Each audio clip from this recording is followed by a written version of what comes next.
उसे लगता है कि इस सब के पीछे की वजह यह है कि वह एच रानी की सेवा करती है। इस रहस्य उद्घाटन से हमारा लड़का चौंक जाता है और अचानक उसे यह समझ आने लगता है कि उसकी माँ को अन्य लोगों द्वारा इतना नापसंद क्यों किया जाता है। वह अपने कमरे में टहलने लगता है, यह सोचते हुए कि उसकी माँ की जिंदगी कितनी कठिन रही होगी। चाइना देखती है कि वह परेशान है और उसे शांत करने का तरीका नहीं समझ पाती। वह पूछती है कि क्या वह ठीक है और वह जल्दी से मुस्कान बनाकर दिखाता है ताकि वह परेशान न हो। चाइना मान लेती है कि वह मूडी हो रहा है और कसरत करने के लिए राजकुमारी केनिया के साथ चली जाती है। जब सभी व्यस्त होते हैं तो हमारा लड़का चुपके से अपनी माँ और फेलिया की बातचीत सुनने का फैसला करता है। इस बार उसकी माँ रानी के उत्पीड़न से बचने के बारे में बात कर रही होती है। वह बताती है कि उसका मुख्य लक्ष्य है एरोल की रक्षा करना जब तक वह छोटा है और अपने परिवार को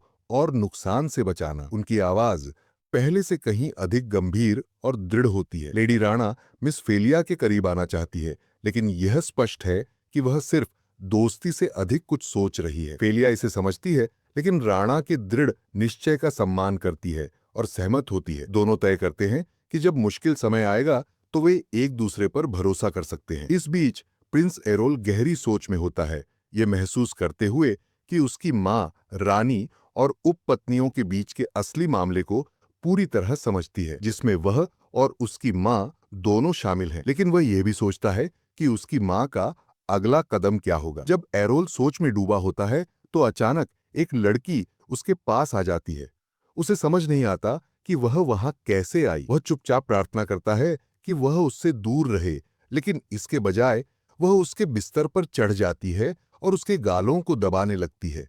कहती है कि वह उसे प्यारा लग रहा है। वह उसे एक खिलौने की तरह ट्रीट करती है और यहाँ तक कि उसका पालना हिलाकर खेलना शुरू कर देती है। हमारा लड़का चाहता है कि कोई, चाहे वह ट्रक ही क्यों ना हो, उसे इस अराजकता से बचाए। तभी एक बिल्ली आती है और पहले ऐसा लगता है कि वह भी एरोल को प्यारा समझती है। एरोल जानता है कि अब कोई बचने का रास्ता नहीं है। नैनी कहती है कि राजकुमारी आ सकती है। बेशक राजकुमारी आने के लिए उत्सुक होती है और एरोल को एहसास होता है कि वह अब अकेला है, बचने का कोई उपाय नहीं। समय तेजी से बीतता है और जल्द ही एरोल लगभग 3 साल का हो जाता है। जीवन बहुत तेजी से चलता हुआ लगता है। वह विश्वास नहीं कर पाता कि वह कितनी जल्दी बड़ा हो रहा है और सोचने लगता है कि उसे वयस्क होने से पहले और कितना कुछ सीखना है। वह अपने पिछले जीवन की झलकियों को याद करता है और सोचता है कि क्या उसे वैसा कुछ फिर से जीने का मौका मिलेगा। अचानक राजकुमारी उसके कमरे में आती है। वह उसकी तरफ दौड़ती है, लेकिन एरोल छिपने का नाटक करता है। दुर्भाग्य से वह उसे तुरंत ढूंढ लेती है। एरोल निराश और परेशान महसूस करता है, लेकिन राजकुमारी सिर्फ छुपा छुपी खेलना चाहती है। खेलने का समय है और केनिया जोर देकर कहती है कि वह एरोल को अपने खेल के स्थान पर ले जाएगी। समस्या यह है कि एरोल को लगता है कि उसकी अत्यधिक उत्साहपूर्ण मदद से वह घुटन महसूस करने लगा है। वह चुपचाप किसी मदद के लिए प्रार्थना करता है और तभी एक नौकरानी आकर कहती है कि एरोल को इस तरह उठाने से असुविधा हो रही होगी। नौकरानी केनिया को डांटती है और कहती है कि राजकुमारी होने के बावजूद उसे भारी चीजें नहीं उठानी चाहिए, क्योंकि वह खुद भी अभी बच्ची है। एरोल को राहत महसूस होती है कि आखिरकार उसे बचा लिया गया, लेकिन केनिया इससे बिल्कुल खुश नहीं होती। वह जोर से चिल्लाती है कि उसे खेलना है। नौकरानी उसे सुझाव देती है कि वह ड्राइंग करने या कुछ क्लासिकल संगीत सुनने की कोशिश करे, लेकिन केनिया इन सब उबाऊ चीजों से तंग आ चुकी है। वह कहती है कि वह अपने भाई कायल की तरह तलवार चलाना चाहती है। एरोल देखता है कि वह एक लकड़ी के डंडे से अभ्यास कर रही है और जल्दी ही उसे समझ आता है कि उसका संतुलन सही नहीं है। डंडे का वजन सही नहीं है और वह इसे ठीक से पकड़ भी नहीं रही है। इसके बावजूद केनिया पूरी तरह से इसमें खोई हुई है, ये कल्पना करते हुए कि उसने किसी ताकतवर काल्पनिक तलवारबाज को हरा दिया है। नौकरानी समझाने की कोशिश करती है कि केनिया को काइल और लेनन की तरह अभ्यास क्यों नहीं करने दिया जा सकता। ये सुनकर राजकुमारी बेहद नाराज हो जाती है, क्योंकि उसे यह समझ नहीं आता कि उनके लिए क्या सही है और उसके लिए क्या नहीं। नौकरानी उसे याद दिलाती है कि एक राजकुमारी को अपने हाथ गंदे नहीं करने चाहिए और उसे सौम्य और स्त्रीण रहना चाहिए, लेकिन कैनिया को सुनाई ही नहीं देता। वह नौकरानी की तलवार उठाकर तलवारबाजी के बारे में उत्साहित होकर बात करने लगती है। नौकरानी घबरा जाती है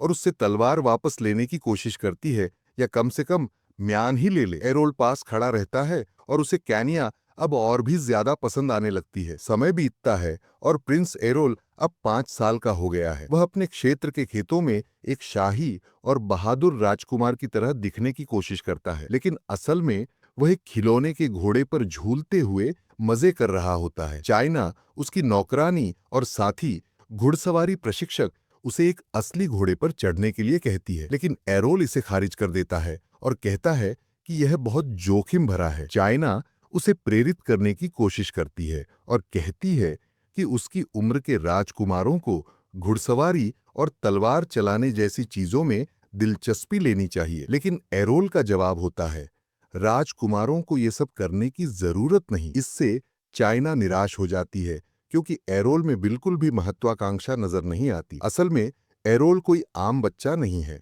यह उसका पहला जीवन नहीं है। उसने कई जीवन जिए हैं और हर बार यह सीखा है कि किसी भी चीज में बहुत अच्छा होना केवल समस्याएं लाता है। इसलिए अब वह शांति से एक राजकुमार होने के फायदे उठाने में विश्वास करता है। जब शब्दों का असर नहीं होता तो एरोल पूरी तरह से नाटक मोड में चला जाता है, रोता है और चिल्लाता है कि वह पढ़ाई नहीं करेगा। तभी दरवाजे खुलते हैं और उसकी माँ अंदर आती है, इस तरह की नजर के साथ जैसे वह सब कुछ सह चुकी हो। सच कहें तो मुझे तुम्हें मार देना चाहिए वाली माँ की नजर से कोई बिगड़ैल बच्चा नहीं बच सकता। उनकी सख्ती के चलते एरोल खुद को लाइब्रेरी तक घसीट कर ले जाता है और पढ़ाई शुरू करता है, हालांकि शिकायतें किए बिना नहीं। पढ़ाई का नाटक करते हुए भी एरोल सोचता है कि यह सब कितना बेतुका है। उसे पता है कि अगर उसके माता पिता सच में उसकी शिक्षा को लेकर गंभीर होते तो वे यह सुनिश्चित करते कि वह सुरक्षित रहे। एरोल को इस दुनिया की यह सच्चाई मालूम है, किसी भी चीज में बहुत अच्छा होना केवल मुसीबतों को न्योता देना है। जितना अधिक कोई बच्चा अपनी प्रतिभा दिखाएगा, उसके लिए और उसके आसपास के लोगों के लिए जीवन उतना ही खतरनाक हो जाएगा। एरोल को यह सब अनुचित लगता है, लेकिन वह इसे स्वीकार कर लेता है। उसका एक ही सपना है, एक शांत और आलसी जीवन जीना जहां कोई खतरा न हो। जब वह इन विचारों में खोया होता है तो चाइना उसे वास्तविकता में वापस लाने के लिए कहती है कि वह मेहनत करे और लोगों को गर्व महसूस कराए। एरोल चाइना की बात पर सोचता है, लेकिन उसे यह सब थोड़ा ज्यादा लगता है। चाइना हार नहीं मानती और उसे याद दिलाती है कि अगर वह ऐसा करता रहा तो उसकी माँ दुखी हो जाएंगी। यह बात एरोल के दिल को छूती है और वह अपनी माँ की खातिर थोड़ी मेहनत करने का फैसला करता है, लेकिन इसका मतलब यह नहीं कि उसे अचानक पढ़ाई से प्यार हो गया। हालांकि एक बात पर वह अडिग है, न तो तलवार चलाने का अभ्यास होगा और न ही जादू की कक्षाएं। उसने इन सब परेशानियों का सामना पहले काफी किया है। इसके बजाय वह अपने भविष्य के लिए कम जोखिम भरे विकल्पों पर विचार करना शुरू करता है। कुछ दिनों बाद एक शानदार गाड़ी उपपत्नी के महल के बाहर रुकती है। चाइना एरोल को बताती है कि जादू के टॉवर से एक जादूगर आया है ताकि उसकी मना जादुई ऊर्जा की जांच कर सके। अगर उसमें क्षमता हुई तो उसे जादू सिखाना शुरू किया जाएगा। यह एरोल के लिए बुरी खबर है। उसे पता है कि कोई भी अच्छा जादूगर उसके अंदर छिपी विशाल मना को तुरंत पहचान लेगा। वह तय करता है कि अपनी मना को छुपाना ही उसका एकमात्र रास्ता है। महल की गलियारे से गुजरते हुए वह साधारण दिखने की पूरी कोशिश करता है। जब दरवाजा खुलता है तो जादूगर का चेहरा देखकर साफ हो जाता है कि वह हैरान है। जादूगर एरोल की कलाई पकड़कर उसकी जांच करता है और कहता है कि कुछ तो गड़बड़ है। जब जादूगर को एरोल के अंदर कोई मना नहीं मिलती तो वह हैरान रह जाता है। चाइना स्तब्ध हो जाती है, लेकिन एरोल जानता है कि उसकी योजना काम कर रही है। सत्र के दौरान एरोल पूरी तरह से इस बात से अवगत रहता है कि कोई उसे देख रहा है। उसकी अनाड़ी परफॉर्मेंस उसके प्लान का हिस्सा है, ताकि यह अफवाह फैल सके कि वह कितना बेकार है और यह सुनिश्चित किया जा सके कि यह बात शहर में फैल जाए। राजघराने में अफवाहें उड़ रही हैं कि प्रिंस एरोल मना जादुई ऊर्जा के मामले में सामान्य लोगों से भी खराब है। लोग कह रहे हैं कि वह हर तरह की ट्रेनिंग में फेल हो चुका है और इतना अनाड़ी है कि बिना वजह के भी गिर सकता है। जबकि कुछ लोग इसे मजेदार मानते हैं। यह एरोल के लिए अच्छा नहीं हो रहा है। कुंठाओं के महल में एरोल कुकीज और संतरे के जूस के साथ आराम से बैठा है। यह मध्यकाल के समय के लिए एक आश्चर्यजनक संयोजन है कि उसे एक नए प्राइवेट ट्यूटर के आने की जानकारी मिलती है। एरोल के बेकार होने की अफवाहों के कारण अधिकांश ट्यूटर डर कर जा चुके हैं।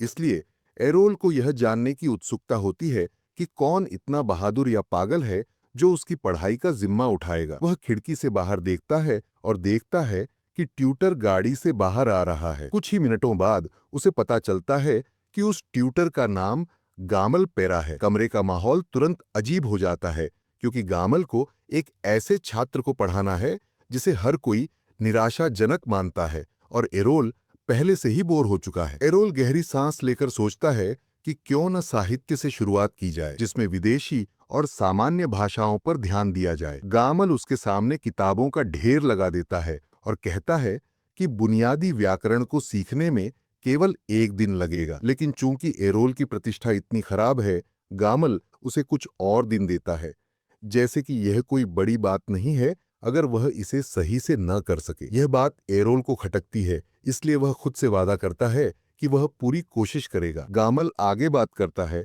और कहता है कि खराब अंक यह नहीं दर्शाते कि कोई मेहनत नहीं कर रहा, ये केवल दिमाग के काम करने का तरीका हो सकता है। वह मूल रूप से कहता है कि यह आरेल की गलती नहीं है, लेकिन यह पीछे से तारीफ उससे ज्यादा बुरी लगती है जितना कि सीधे आलोचना। आरेल महसूस करने लगता है कि लोग उसे नीचा देख रहे हैं।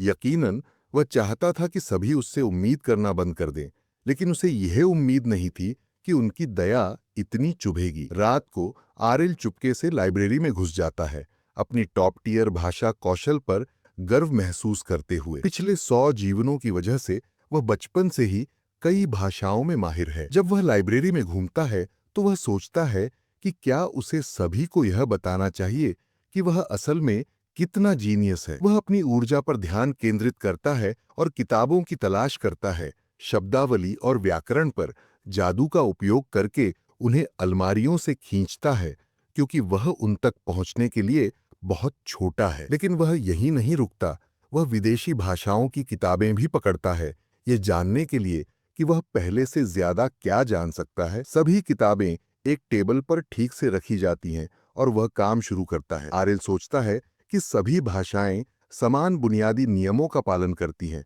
उसने 100 जीवन जिए हैं और उनमें से हर एक में वह यही सीख रहा था। उस रात वह बहुत मेहनत से अध्ययन करना शुरू करता है, ये दिखाने के लिए कि वह कितना स्मार्ट है। अगले दिन कुछ दिनों बाद गामल कहता है कि उसकी मजाकें अब बहुत ज्यादा हो गई हैं और पूछता है कि क्या वह वास्तव में सामान्य भाषा समझता है। आरेल आह भरता है और कहता है कि वह झूठ नहीं बोल रहा है, यह साबित करने की कोशिश करते हुए कि वह कुछ पढ़ सकता है। गामल को लगता है कि वह शायद कुछ अनुच्छेदों को याद कर चुका होगा, लेकिन आरेल उससे कहता है कि एक पूरी भाषा याद करना भी प्रभावशाली होगा, खासकर जब राजकुमारी की आधिकारिक भाषा इतनी कठिन हो। गामल उसे एक यादृच्छिक किताब चुनने और उसे पढ़ने के लिए चुनौती देता है। वह यह भी बताता है कि सबसे होशियार बच्चे भी सामान्य पढ़ाई के लिए कम से कम 12 साल के होने चाहिए, और आरिल तो सिर्फ 5 साल का है।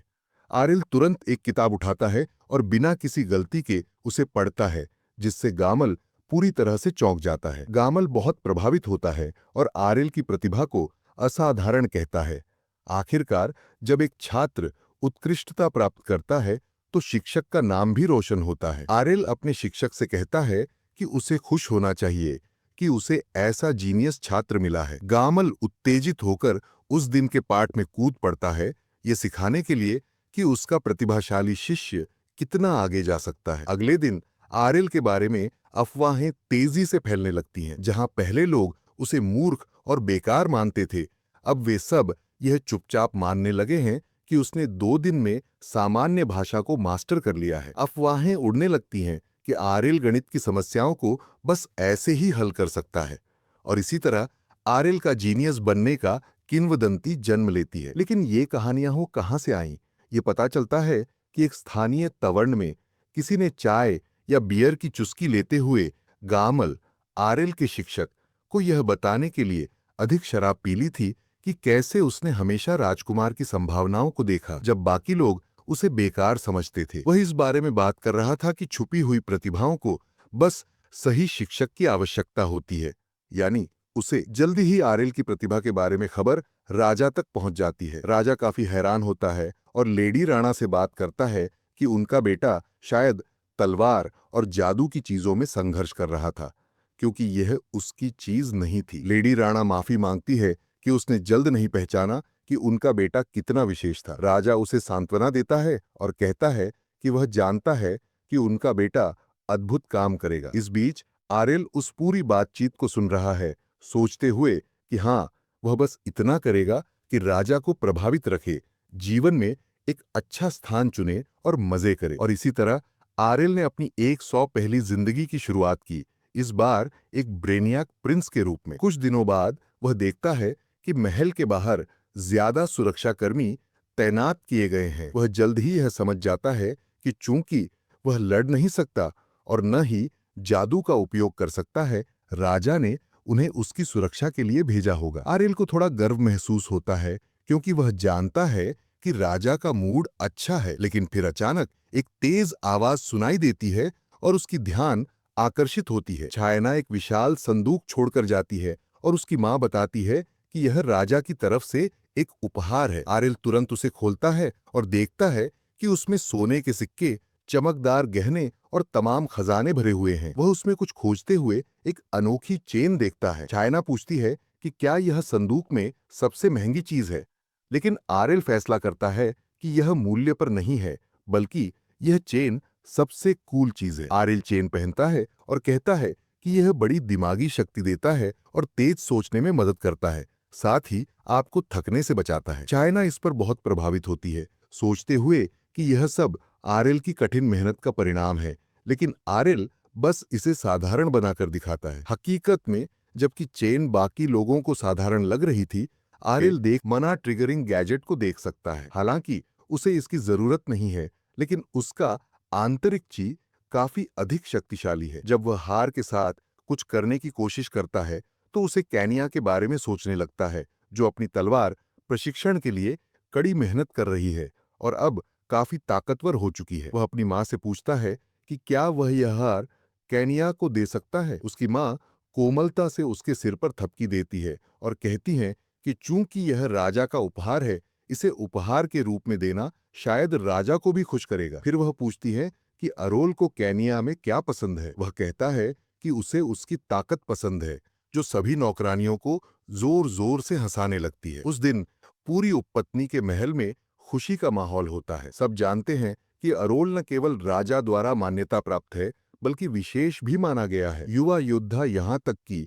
अपने साथी गार्डों को गर्व करने की सलाह देता है कि वे उपपत्नी के महल का हिस्सा हैं। कुछ दिन बाद अरोल डाइनिंग हॉल में कैनिया के साथ बैठा होता है। वह उसे बताती है कि उसने सभी मिठाइयां तैयार करवाई हैं जो उसने मांगी थीं और पूछती है कि उसे वे कैसी लगी। अरोल एक के बाद एक मिठाई चखता है, लेकिन किसी से भी खुश नहीं होता। वह चिड़चिड़ा हो जाता है और बेहतर स्वाद की खोज में रहता है। कैनिया उसे धीरे धीरे मिठाई का आनंद लेने के लिए प्रोत्साहित करती है और पूछती है कि क्या वे स्वादिष्ट हैं। अरोल गुस्से में कहता है कि कोई भी मिठाई पर्याप्त मीठी नहीं है, क्योंकि उनमें से सभी में वह चीज गायब है जिसे वह ढूंढ रहा है। कैनिया भ्रमित होकर कहती है कि ये मिठाइयां सबसे अच्छे रसोइयों ने बनाई हैं और समस्या को ठीक करने के लिए एक को बुलाने की पेशकश करती है। तभी अरोल के दिमाग में एक विचार आता है। उसे एक रसोइया नहीं चाहिए, बल्कि एक रसायनज्ञ चाहिए। ये सुनकर कैनिया चकित और उलझन में पड़ जाती है। प्रिंस अरोल अपने पुराने जीवन के कोका कोला और स्नैक्स के बारे में सोचते हुए खो जाता है और स्वाद की कल्पना करते हुए लगभग लार टपकाने लगता है। उसे समझ आता है कि कोला को दोबारा बनाना इतना आसान नहीं होगा। कैनिया जब पूछती है कि क्या हो रहा है, अरोल चौंकता है और सोचता है कि उसे यह बताना अजीब लगेगा। आखिरकार वह केवल 5 साल का है। इसके बाद वह रसायन और पाक कला की कड़ी को समझने में लग जाता है। हमारी एपिसोड 2 का एंड होगा, तो एपिसोड की एक्सप्लेनेशन अच्छी लगी हो तो कमेंट करके जरूर बताइएगा और वीडियो को लाइक करना मत भूलिए। Thank you.